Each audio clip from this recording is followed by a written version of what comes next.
Apa itu Asyura tadi ya? Asyura itu, atau kalau orang Jawa mah kadang-kadang nyebutnya suro.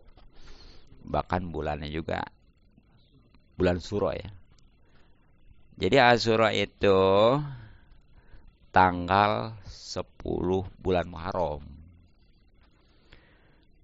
Nah, apa keutamaannya, keistimewaannya, atau kejadian apa aja nih? Sehingga banyak kitab-kitab memuat tentang Asyura ya. Nah, itu sebagaimana di dalam dua Asyura nanti ya. Eh, Kejadian-kejadian yang dahsyat luar biasa yang alhamdulillah semuanya berpihak kepada orang-orang yang baik, khususnya para nabi ya, diantaranya ya diselamatkannya Nabi Musa beserta umatnya dari kejaran Fir'aun dengan bala tentaranya ya. Sebaliknya, Fir'aun dengan bala tentaranya mah ditenggelamkan di Laut Merah itu ya. Nah, masih banyak lagi lah pokoknya, mentar ada di doanya dia tentang kejadian-kejadian yang luar biasa di hari Asyura. Ini ada di kitab yang Tolibin, ada di kitab Tambil Gopilin, ada di kitab Irsad ya. Khususnya di kitab Kanjun Najwa Surur yang pasti ya. Nah, kemudian apa aja nih amalannya? Amalan hari Asyura ya. Nah, berawal dari malamnya ya, malam Asyura itu dianjurkan untuk menghidupkan. Menghidupkan itu pastinya dengan ibadah ya. Ya, bukannya ngelihat bola. Dengan ibadah. Insya Allah keuntungannya kalau dia hidupkan malam Asyura dengan ibadah, itu seakan-akan dia sudah ibadah seperti ibadahnya penghuni 7 lapis langit. Emang penghuni 7 langit itu siapa? Para malaikat. Yang ibadahnya luar biasa ya. Kita nggak bakal bisa ngikutin lah. Apalagi nyaingin mah ya. Tapi insya Allah tuh, dengan kita hidupkan malam itu bisa seperti ibadah mereka itu ya.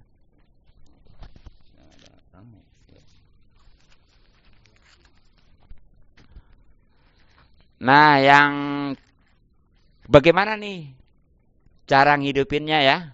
Nah, inilah baca nih. Ya, ini boleh malamnya, boleh siangnya, atau siang malam bagus tuh.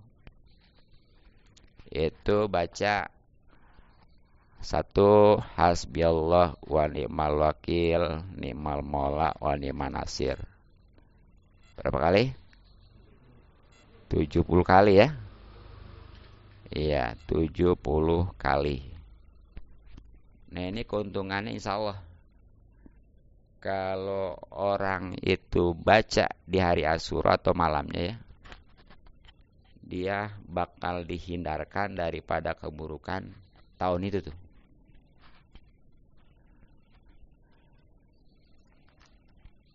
Ya, karena yang namanya hasbiyallah kan semoga mencukupi ya.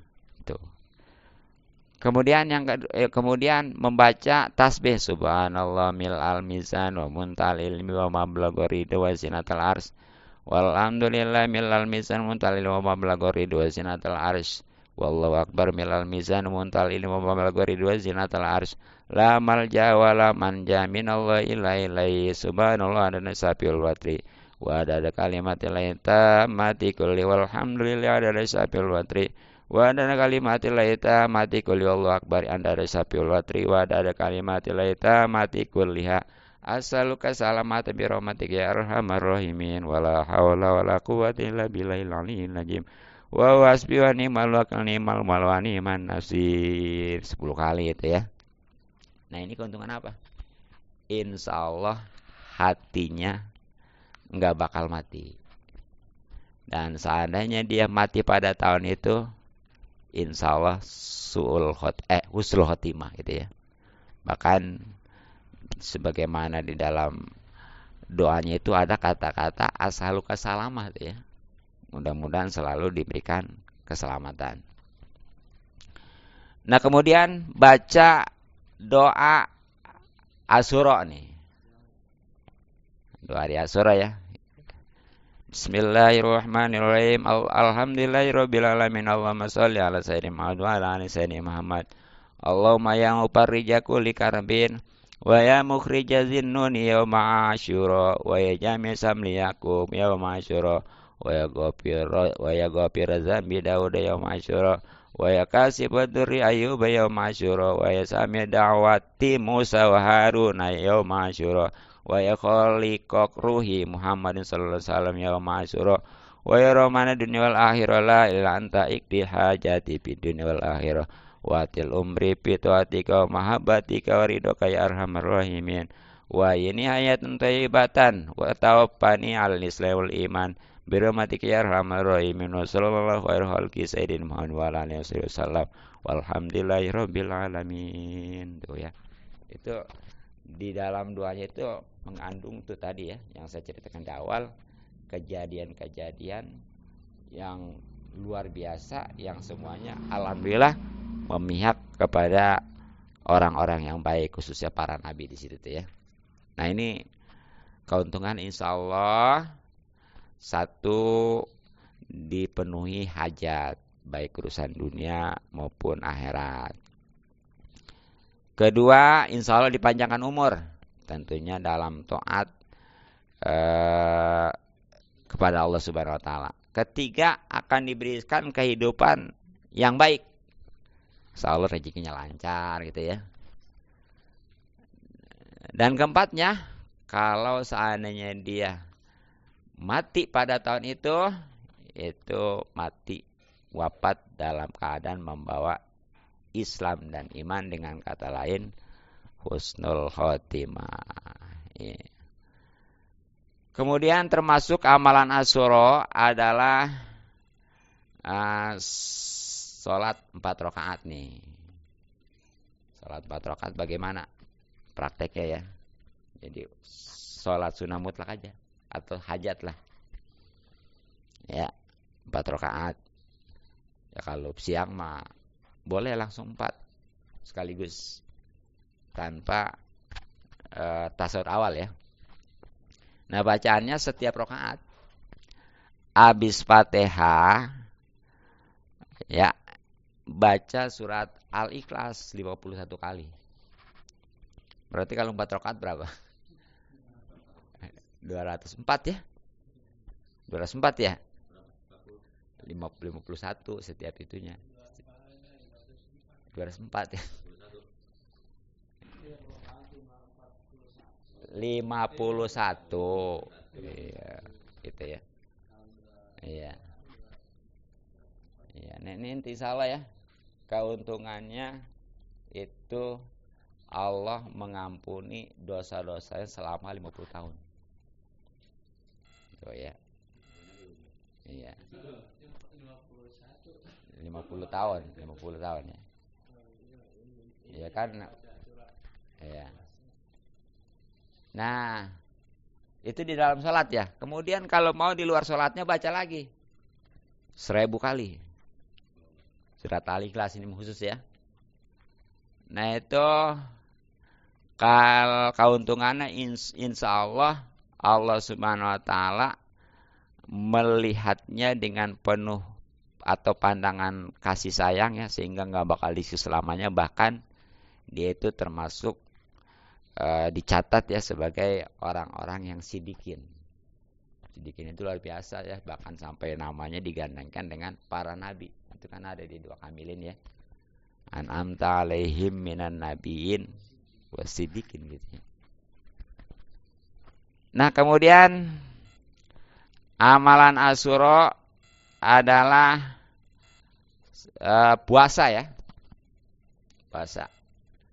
Nah ini keuntungannya, insya Allah diberikan pahala 10.000 malaikat, 10.000 pahala haji dan umroh, bahkan 10.000 pahala orang yang mati syahid.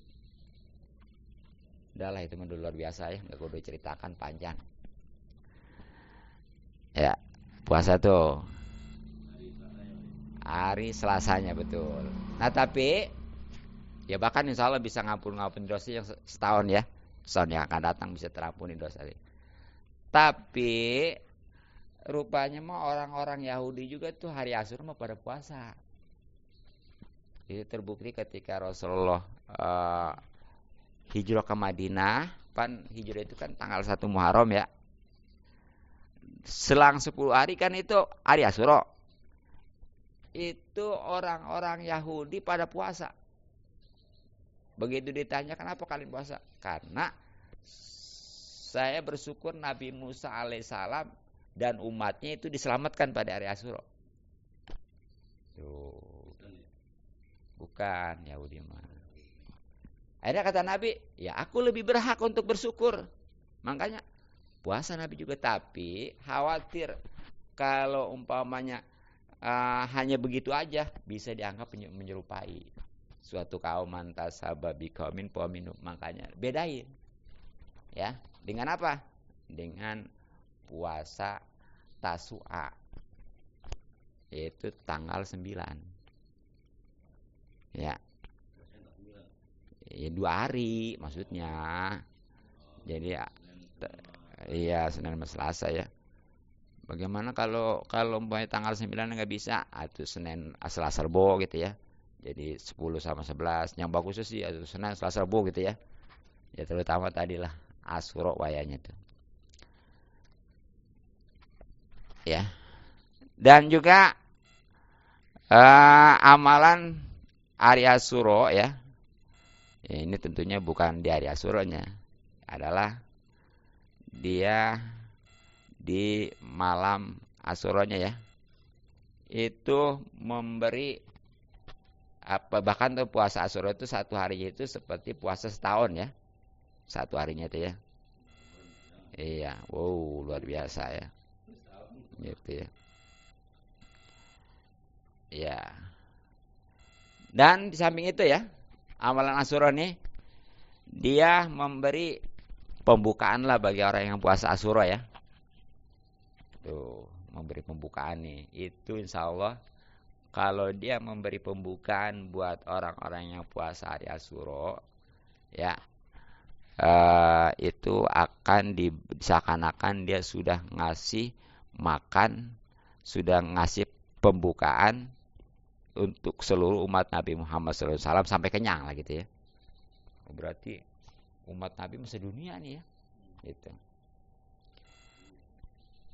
Nah kemudian diantaranya lagi amalan hari Asyura adalah sodako tuh ya. Keuntungannya insya Allah orang yang sodako di hari Asyura ini seakan-akan dia nggak pernah nolak orang yang istilahnya apa, musafir ya, yang suka minta-minta. Seakan-akan dia. Kemudian amalan di hari Asyura adalah melapangkan belanja keluarga. Tuh. Jadi kalau yang biasanya mah ngasih belanja paling 50.000, 100.000, hari Asyura mah 1 juta mantap apanya. Ya anak-anaknya yang biasanya dikasih 10.000, wahnya Asyura mah tingkatin ya. Ya terutama makan.